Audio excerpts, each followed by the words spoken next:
Estamos aqui na companhia de Marta Thompson, arquiteta, proprietária da Inalt Arquitetura. E eu queria que você falasse não só da história da Inalt e como você se tornou arquiteto, mas também de um trabalho muito bonito que você desenvolveu na comunidade de Gramacho. Legal. Então, Paulo, arquitetura, eu sou a 4ª geração de arquiteto da minha família, né? Foi um sonho de criança realizado. Meu pai, arquiteto, achava que eu estava fazendo arquitetura por causa do meu vínculo com ele. E me desanimou muito de fazer, mas eu fiz mesmo assim, né? E assim, é muito prazeroso você viver um sonho de criança realizado, né? Então, isso é arquitetura para mim. E eu, num determinado momento, né, eu cresci na igreja, minha mãe me criou na igreja, com um vínculo muito forte com Deus. E num determinado momento, Deus falou para mim assim: eu vou te usar na sua profissão. E aí eu sou Marta, né, arquiteta, 34 anos, dona da Inalt, serva, eu me considero uma serva de Deus, sou casada, mãe, avó. E eu creio que a nossa profissão, a minha visão, né, minha visão da vida, né, eu creio que a nossa profissão é um pano de fundo para o nosso verdadeiro chamado, que somos missionários para expandir o reino de Deus nessa terra, né? E o arquiteto, todo mundo tem um arquiteto que admira, né? Você tem um irmão arquiteto, Alexandre, né? E a grande inspiração do Alexandre era o Oscar, né? E o grande arquiteto que me inspira é Deus. Porque eu acho que Deus, assim, foi o maior dos arquitetos, né? A gente olhando a criação de Deus, é um projeto perfeito, né? De grande sintonia, de grande uso das cores, né? Quando a gente fala verde com azul, combina perfeito, né? Então, e o primeiro chamado que Deus deu para o homem foi: cuida do paraíso. Então, assim, eu como arquiteta, eu tenho muito forte isso em mim, o cuidado com esse paraíso que Deus colocou diante de mim, né? E essa inspiração, porque tem um versículo na Bíblia que ele diz assim: nele estão todas as coisas, e quando as coisas estão nele, eu estou colocando esse versículo nas minhas palavras, tá? Elas estão em harmonia e em ordem, né? E tem uma outra versão da bem-aventurança, que é na Bíblia a Mensagem, que o Eugene Peterson fala assim: bem-aventurado o homem que põe em ordem o seu mundo interior, pois assim ele verá Deus no seu mundo exterior, né? E um trabalho assim que foi uma grande paixão para mim nos últimos 9 anos, eu continuo nele, né? Foi um trabalho de uma dupla de missionários, o Pedro e a Nádia, que a missão deles tem uma ONG chamada AJA, com H, aja.org, e eles tiveram um trabalho no lixão de Gramacho. E aí eles me chamaram: pô, Marta, você não quer participar, doar o seu talento nesse trabalho? Eu falei assim: quero. E aí a gente começou a ter as reuniões, conversando, e lá pelo meio do caminho eu falei: gente, a gente tem que ir lá, porque não adianta a gente estabelecer toda uma premissa para o projeto sem ir no local, né? E eu nunca tinha ido num lixão. E quando eu cheguei naquele lixão, eu tive um impacto. Esse lixão ele fica a 4 quilômetros da Washington Luiz, que é uma rodovia de escoamento significativo de produtos, né? Que transitam pelo país, né? Uma rota, né? De escoamento de produtos, né? E esse lixão é o lixão desativado, que ele foi remanejado por causa daquela questão do meio ambiente. Mas muitas pessoas não conseguiram sair dali. Porque embora ele seja a 4 quilômetros da Washington Luiz, essas pessoas nunca foram fora daquele raio de 500 metros do lixão. Então você imagina, você nunca saiu de um lugar, você como psicólogo deve compreender isso muito bem, e você de repente tem que sair dali. E você nunca saiu, você nunca andou, o seu mundo era ali, o mundo era aquela área do lixão, entendeu? Então muitas famílias ficaram lá e esses missionários foram para lá para fazer um trabalho junto às famílias, com foco na primeira infância, porque para você tirar o cara da pobreza, não é um bolsa, sei lá o que vai tirar. Não é. Não é uma ajuda assistencialista, é uma quebra de paradigmas, é uma mudança de mindset, é uma mudança interior que não somente fala do interior, mas fala do espiritual também dessa pessoa que vai sair da miséria, né? Porque a gente também vê muita gente muito rica, mas muito miserável, né? E aí eles começaram esse trabalho lá, e nessa vez que eu fui lá, eu tive um choque, porque você imagina, no calor do Rio de Janeiro, as pessoas vivendo no meio do lixo, sem água, sem saneamento, em casas de papelão e plástico preto.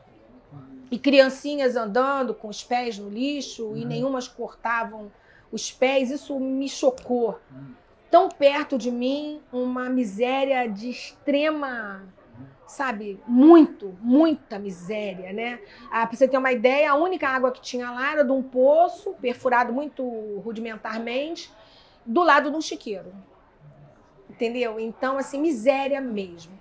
E Quer aí, dizer, de um lado a estrada com as pessoas... a estrada da prosperidade, e do né? outro a anticivilização. Exatamente. Uma coisa assim, um choque de realidades muito próximas, né? Que eu cansei de passar ali, porque eu tenho fornecedores lá naquela área. Eu falei, meu Deus, como que aqui tem um lugar de uma pobreza desse nível, né? Olha por essa... E o lugar era muito ruim. E quando você falou para fazer o podcast, né, eu pensei na arquitetura que traz vida, porque a gente veio de um momento de pandemia, onde a vida botou na nossa cara aí, né? Aqui viemos, né? E a natureza, por estar ligada a esse Deus, ela continuou e prosperou, né? Porque a fonte dela vem do Criador, né? E aí eu vi esse lugar, a partir desse projeto, ele começar a ser transformado de dentro do projeto, transbordando na vida das pessoas por fora. Entendeu? E foi muito interessante ver isso, porque em nenhum momento esses missionários eles falavam o projeto da missão.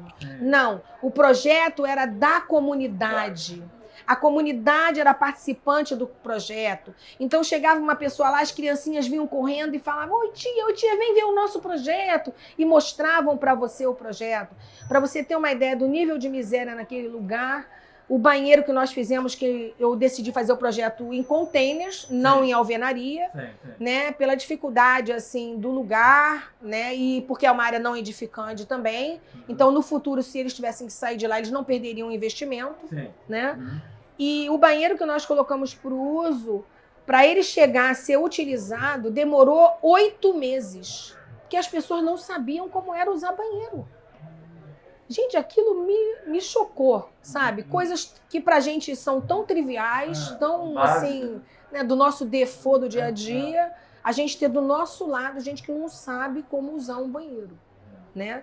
E aí eu fui vendo essa arquitetura trazendo vida para a comunidade ao redor. Hoje, dignidade.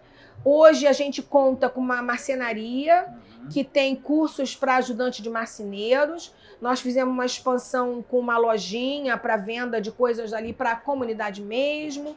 Eles mesmo administrando uma barbearia, uma lanchonete. Hoje o projeto conta com 120 crianças sendo assistidas ali, com apoio escolar, com alimentação. Distribui-se mais de 550 refeições para as pessoas dali. E você hoje, quando vai lá, você vê aquelas casas que outrora eram de plástico e papelão, né? Se tornando de alvenaria, pintadas, cuidadas. Então, como que uma intervenção de um projeto em parceria, né? Porque o projeto não era da Inalt, não era da AJA, não era da Comunidade Quatro Rodas. Era um projeto de todas essas pessoas trabalhando juntas por um único objetivo, né? Então, assim, é muito gratificante lá hoje ver, sabe, como que as pessoas estão melhorando, como que as crianças estão crescendo. Hoje eles contrataram uma pedagoga que na entrevista descobriu-se que ela era cria do local. Então hoje tem uma pedagoga lá que nasceu lá, que conhece aquela realidade e que prosperou, né? Então, assim, foi muito gratificante, sabe? Então eu vi na prática, né, uma arquitetura que traz vida.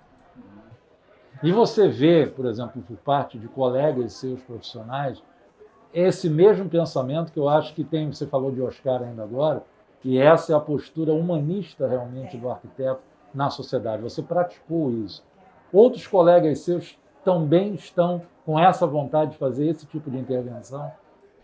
Olha, eu imagino eu creio, né, que a vontade todos nós temos, né?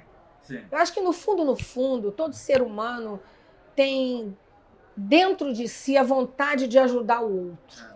E indignado com essa injustiça Não social, é? Todo mundo. Eu acho que o problema é que muitas vezes o ruído da vida, né, nos tira dessa percepção da necessidade do outro. A urgência que a gente coloca na nossa vida também nos rouba disso, né? Então, eu creio que muitos arquitetos hoje não vivenciam isso, não fazem isso por causa dessas razões. Agora, há muitas iniciativas hoje acontecendo, entendeu? Arquitetos do bem que estão trabalhando em escolas municipais para tornar o espaço melhor, entendeu? Tem uma outra ONG também que vai e constrói casas nos locais. Tem um povo, eu acho que poderia ser muito mais, né? E até que isso fosse divulgado mais dentro do próprio com corpo acadêmico, certeza, nas faculdades. Né? Com certeza. Eu acho isso. Eu acho que dentro da grade curricular do estudo de arquitetura e engenharia, deveria ter uma cadeira arquitetura e engenharia social, que desse essa vivência para os arquitetos, exatamente, para os arquitetos irem no local, botar a mão na massa, entender a vivência dessas comunidades, né? Porque eu acho que essa discussão aí do social, ela fica muito no campo das ideias, muito distante da realidade, né? Porque você vê, com certeza houve uma análise daquele espaço em prol do meio ambiente, para relocar aquela comunidade, mas não houve um trabalho para preparar aquela comunidade com psicólogos, com pedagogos, para sair daquele lugar. Exatamente. Né? Então, muitos receberam a ajuda financeira para sair e não tiveram estrutura psíquica para sair dali. Porque você nasceu ali, você nunca foi nem na rua ao lado, entendeu? Então, como que você consegue sair do seu porto seguro? Né? Agora, uma coisa que eu percebi lá muito interessante também, que eu fiquei muito impactada, foi como em lugares onde a carência é extrema, né? Porque é uma carência extrema. O cara não tem água, não tem comida, né? Tem uma dificuldade extrema. Em contrapartida, essa pessoa ela é doadora ao extremo. Então, eu vi 4 crianças sentadas, assim, na faixa de 3, 4 anos, e eu vi cada uma com um pacotinho com 4 biscoitos Maria, né, que é pequenininho. E aí chegar uma 5ª criança e falar assim, me dá um biscoito. Imediatamente elas deram. Entendeu? Então, assim, eu vi muita colaboração entre as pessoas, muita interação entre as famílias ali, sabe? Muita ajuda mútua também. Mas também tem muita gente que não quer ajudar e que explora o outro miserável como ele, né? Mas no cômputo geral ainda prevalece a prevalece. Né? Poxa, Marta, parabéns por esse trabalho humano, né? E mostrando como a arquitetura pode realmente transformar vidas. E trazer vida para o espaço que ela está, né? Obrigado. Legal, gente.